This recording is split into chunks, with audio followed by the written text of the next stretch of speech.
it's insane what you have to go through to try and raise money and do fundraising and events. And sadly, you have to have an attorney to get through that mess. And it's ridiculous. And we'll talk a little bit about it. But they don't make it easy for you. They make it difficult. I don't care what side of the aisle you stand on before I get into Shirley's way. If we can get government out of our way, a lot of us can figure this stuff out on our own. But they keep getting in the way and creating boundaries and things like that. So anyway, that's my quick political and legal pitch. But my name is Mike Mulrooney. Obviously, I'm fairly new to this group. And back in 2013, when my mother passed from cancer, right before she passed, they had several family and friends that would show up to pay their last respects, talk to her, and it always went to the subject of finances of the people who were sick.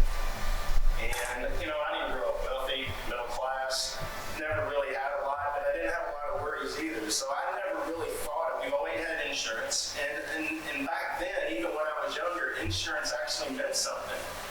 Today, the insurance companies have figured out how to get you to pay most of it through premiums and co-pays, and they're making all profits. And I'm really delving into a lot of this stuff because it's really starting to piss me off, to be honest, if you really look at the system and see how it works. But before Mom died, these people came by and kept telling horrible stories of people they knew that had cancer, who were sick and couldn't afford food. They couldn't afford their medicines, that had their utilities shut off, that were being thrown out of their home, can't make their mortgage payments. And I'm one that believes in paying your bills. I'm not one that stands here and says we should have everything for free. I do not believe that. But when you're sick, we've got to do something different, folks. The system is so screwed up. My latest book I'm reading is The Price We Pay. I got through the first chapter yesterday, and it really made me worse, man. Because of the way things are set up and the millions and billions of dollars that are wasted. So right after Mom died, they had her in the living room and they filled her out and I kissed her on the forehead and I promised her we would do something. And I really didn't know what that difference was going to be. But I had signed up to do a run out here in Louisville, the Triple Crown. And when I got there, a couple friends of mine, you can see the top picture there in the top right-hand side. It's a group of a bunch of us after this run. This first run, I had 2 people in there in this picture showed up. It had Cancer Sucks on 2 shirts at the start line. And I thought that was really cool. So we had our moment, lots of tears, and I started to run.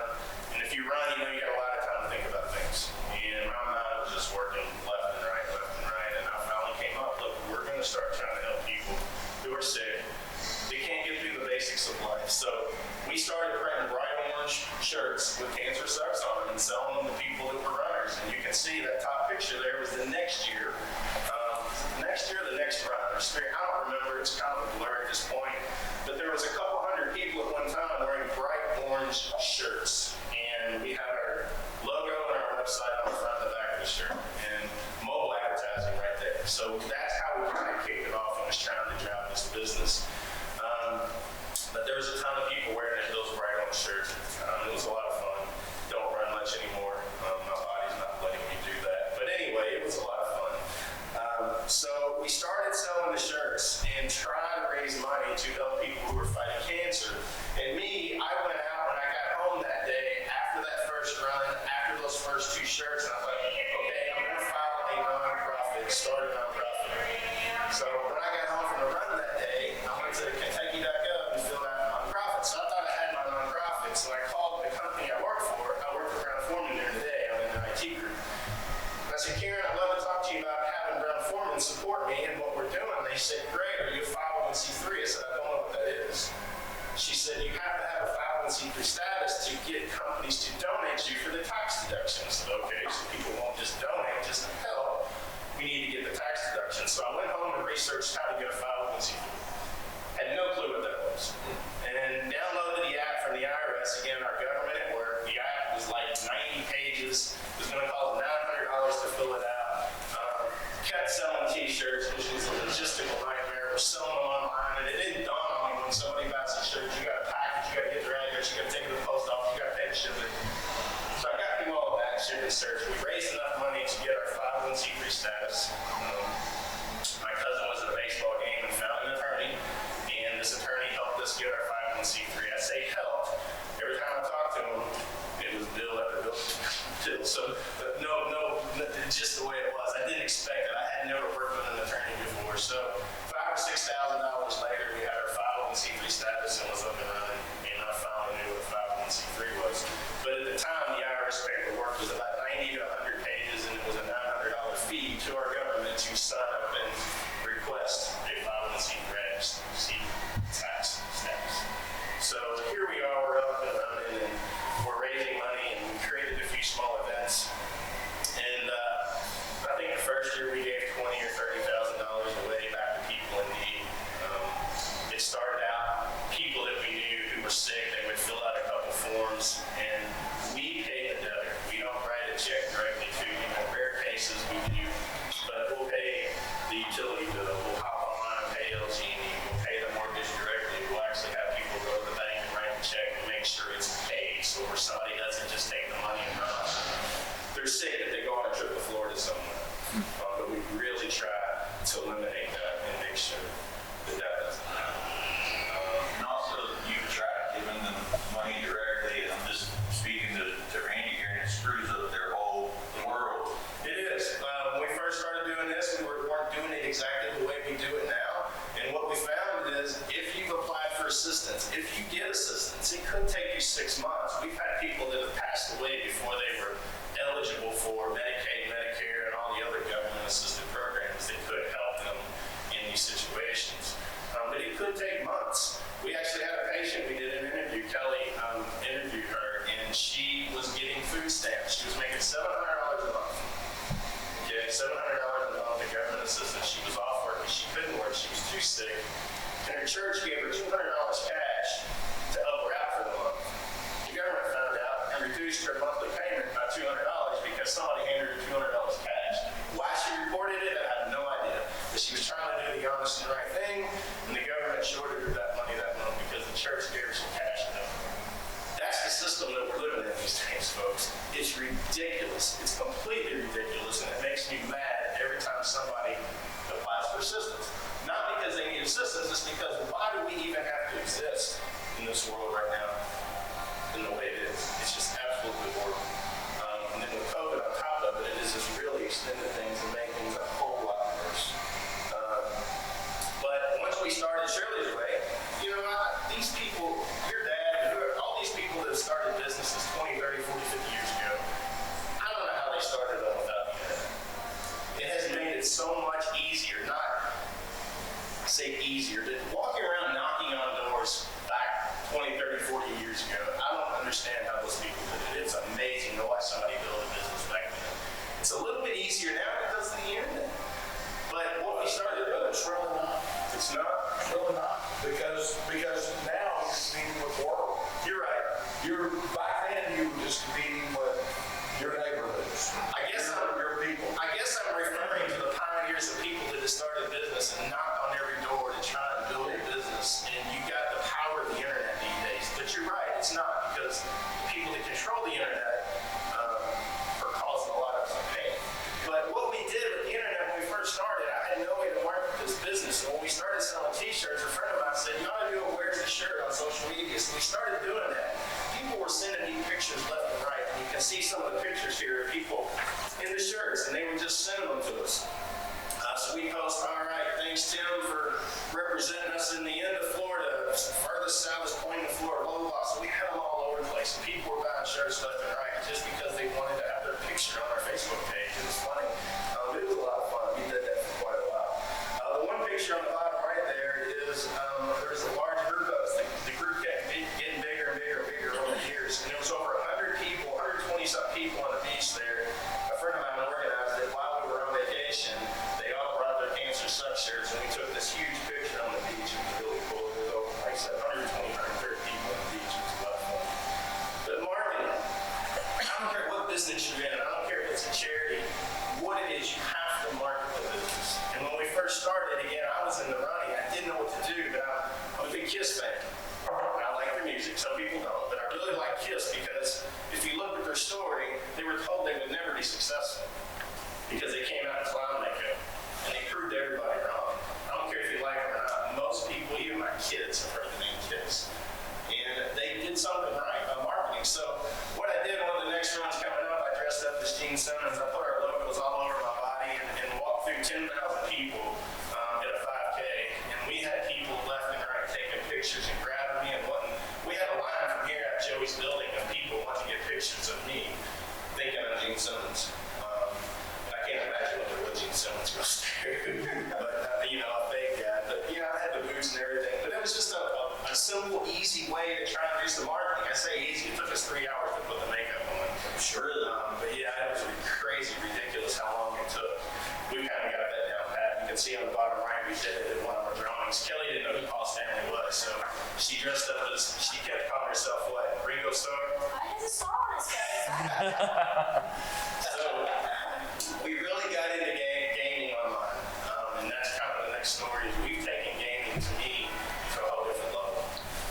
We've taken games that you would see at a bingo, split the pots, things like that. We tracked down the gaming commission, and I went to talk to the gaming commission in Kentucky, and they said, sure, you can do online split the pots, you do this. They gave me like 20 things. I walked out of there, and 3 weeks later, I booked an appointment. I went back, and I said, all right, here we are. They said, we didn't think you would come back. I said, did you just give me those things to run me away, or what? So, walked in there, presented our websites, what we wanted to do was do an online split the pots, and they gave me 5 more things and said, come back. I'm like, are you kidding me? They kept leading me on and on and on and on and on. And so finally they gave us the okay to do online split the pots, which had never been done before. Even actually, if you look outside the state of Kentucky, I haven't found anybody that's doing online raffles like we do. And I'm sure they're out there. Just quick searches and things like that. We've done quite a bit of research to see them and know what happened. So It's not easy. There's a big threshold to jump over a paperwork. it is. It is. I mean, it's not. Yeah, it's constant regulation. They change things on you all the time. But the state of Kentucky will find and audit you, but they won't tell you how to do it. So each meeting with the gaming commission, I would go in and I would say, all right, this is what I want to do. And they'd have 6 people sitting there, one guy with a manual, and he'd say, can't do that. I'd say, okay. So I'd say, all right, what if we do this? He'd lean over and talk to these people, and they'd whisper for a minute, and they'd say, yeah, we think you can do that. What do you mean you think? Now, if I do this, are you going to find me? Are you going to come out and shut me down? Or are you going to let me do this? So this went on for weeks, me meeting with them and going back and forth. Finally, I said, why can't you just tell me how you want it done? We can't do that. I said, why? You're going to find me if I'm doing it wrong. Well, if I tell you how to do it right on government dime, I'm being paid right now by the government. I can't consult you on how to run your business as an elected government official. I said, but you're going to find me if I'm doing it wrong. Why didn't you just tell me how to do it right? And this conversation went on and on and on. That's the lunacy of our government. It just drives me insane. They will find me, but they won't tell me how to do it correctly. So I think we finally got it down. Don't tell anybody. No, they got people wanting to know what we've done to build these sites, and I'm all for sharing knowledge and sharing wealth. But what they don't understand is what it took and how much money it took to get there. What would be funny is if you tried to do the exact same process again, it would probably be different for the next person coming in. They changed it. Well, the difference now is there's a multi-million-dollar corporation from Canada coming in trying to do gaming for profit, and it's starting to change the game a little bit, and they're starting to tweak with us a little bit, and it's a little frustrating that I can see what's coming down the pike. But anyway, we really got into gaming, and it's been a lot of fun, and we've taken 4 to 5 different games and built websites around them, and we stream them every week, and thank God for COVID. When we brought Kelly on board, she's our director's and events gaming person, and she's now turned into YouTube TV game show host / whatever else we need. So Ringo Starr. that's right. Ringo Starr, Paul Stanley, whoever she wants to be. But we've taken some games that you would do at a bingo hall at a Catholic event and put them online, and we've created small game show TV shows out of all of them. The people are watching them. We've got sponsors and partners, and it's been a lot of fun. But you can go out there and check out what we've done. The different things that we've done to me that's been successful with Shirley, with it might help you, I don't know. But with my IT background, we really leverage technology. When myself and probably several of you were in school, I remember the Commodore 64s where you had to have the big floppy disk and slide it in, and you would type 100 lines of code and you couldn't save it, and you would get it to put a line on the screen. That was your program.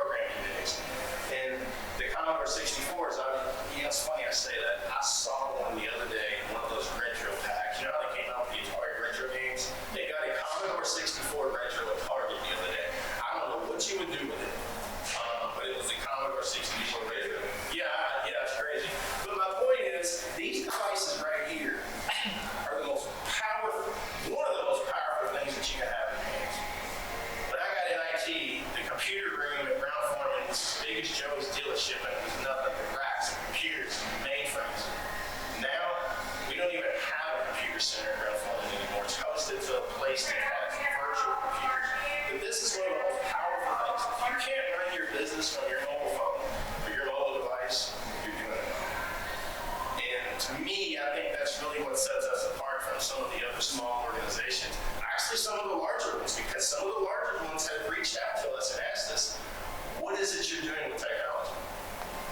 I don't really feel like we're doing anything different other than using what's available. But dive down into, because we're all business owners here, like, who built the websites for you? I'll be honest, I'm trying to build a website right now for Grow, and it's... Yeah, I've invited him here. His name's Mike Mulrooney. He owns a company called Back and Snap. I don't know if y'all know him or not. I heard the name. But Wyman has done all the stuff for the Unbridled Party event every year. But he built the websites. Me and him met, talked about what we could do. Did he did it for free? No. I wish he would have. He cut us a really good deal on it. But we've got other people trying to build the sites that we have, and they keep asking me all these questions. And I really want to share what I can with them, but at some point, KFC doesn't release what's in the chicken sandwich. They don't release that for a reason. They'll feed you. They will. They're not going to give you the slices. No. You got a huge investment, and you get not only in money, but your time and everything. No, keep as much as you can. Yeah, absolutely. We share. We also. Yes, it benefits Shirley's way. Right. Well, we actually are using our Split the Pot website, Go Halfers, to do it for other organizations. We partner with the Aero Fund, which handles severely abused animals. And, with COVID, people couldn't have events. We figured this stuff out. We put on a 3-hour event, streaming event, and we did the big coddle party every year for the past 4 years at Noah. And we took it and streamed it to YouTube this year and had a ball. But we've got organizations that wanted to charge us $10,000 to $20,000 to put this online. We did it for not much of anything. But I really think we're figuring out technology and how to use it. I'm amazed at how many people don't know how to create a document, don't know how to work a spreadsheet, don't know how to use a note-taking tool. And if you're that basic in technology, you need to get some education. We've got some small groups that can't figure out how to use Zoom or Google Hangouts. And I'm just baffled at this time of age and day. There's people that don't know how to do those things. I think another thing that y'all are doing is you're not going for the big lottery winner. You're going for you're taking the $10,000. You're taking the $10,000. You're taking the $5,000. You're taking the $2,000, the $25,000. You're taking whatever you can get instead of hey, I'm going to do the bid where I bring in $500,000. Yeah, because You're taking, and all this is adding up for you, and that's where you're getting. That's how you're getting where you're at. That's how come everybody's talking and everybody's seeing. Yeah, it's funny you point that out. When we first started Shirley's Way, when most people start a foundation, they know somebody that's got some money that can just write a check and say, here, start your business. And I don't know if that's how it works, but to be honest, I don't know anybody that's loaded. I mean, I don't know anybody that's got the money that can really take us to that next level. We've leaned on people, not the young centers or the Brown Foremans that'll write a $100,000 check because they're not interested in us for some reason. It's easier for a large corporation to just write a check to these larger organizations and just look the other way and say, I gave, I donated. They don't look to see where the money goes. I will take each and every one of you and let you sit down and look at our QuickBooks. I don't care. I'm open for suggestions, but you will see where the money's spent. But corporations write these huge checks and look the other way. They don't care what they do with the money. They just want to check the box on their tax form and say we donated. And that's exactly what's going on. We've given away over $1 million since we started. We hit the $1 million gift last year in the form of food, rent, mortgage, utilities, things that people truly need in this community. But instead of the corporations writing a $50,000 to $100,000 check, we're getting 10 corporations that'll write a $2,000 check.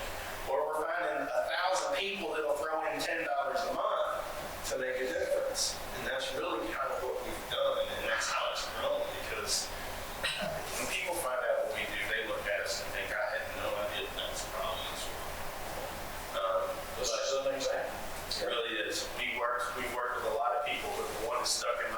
recently is there's a family right now. They've got 2 little girls. One's had cancer twice. She's less than 5 years old. Right after they got it all cleared from her, the second daughter, I think she's 4, has cancer. 2 little girls, a young family. He's a real estate agent. She's a teacher. They are in Cincinnati because the services that they need for those kids aren't available here in Louisville. They're trying to keep their home in Louisville paid for, and they've got to rent a home in Cincinnati. They're taking turns living up there. They didn't know what they were going to do. We paid 2 of their rent or house mortgage payments for them. The lady literally broke down and cried at me and said, I had no idea what we were going to do. But that's the impact that we're having. And I'm begging people to stop writing checks to organizations that aren't touching our community. They're not doing anything with it. And I'm not talking about CEO salary. I'm talking about pay your CEO well, but take the rest of the money and put it in the community. And they're not doing it. They're not doing it. And they're taking in billions a year. Billions a year. And so anyway, that's what we do with the money at Shirley's Way. And we really see it, and sadly, we see an uptick in need. When our first big game we did, called the Queen of Hearts, took off, we were giving away $30,000 a month. That's just the basic need. That's food, all the basics, nothing fancy. But that's the need in our community of people that are sick, and they don't know what else to turn.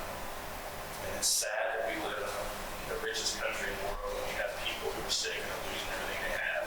So we talk about the need, what we need, and Ben's been trying to reach out to a few people. I know a couple of lawmakers. I'm working on a new senator in the state of Kentucky, but we got to change the laws. Kentucky can change the laws. Again, people should pay their bills, but when you're sick, when you're terminal, you shouldn't lose everything you have. And that's what's going on. There's got to be a way where we can take 6 months of people's bills and debts and tack them on at the end and they can pay them when they're in. Instead of having bill collectors call you and harass you when you're so sick you can't get out of it. And that's what these treatments do to people. If you've ever known anybody who's had cancer, the treatments make you curl up in a ball. You can't even get out. It's horrible to watch. But the last thing I'll say, I don't know how much time I have, is you have to know the people around you what they do for a living. I'm amazed, and I did this, and the reason I bring this up is because it did me. Kelly and I have been trying to take these games to YouTube, trying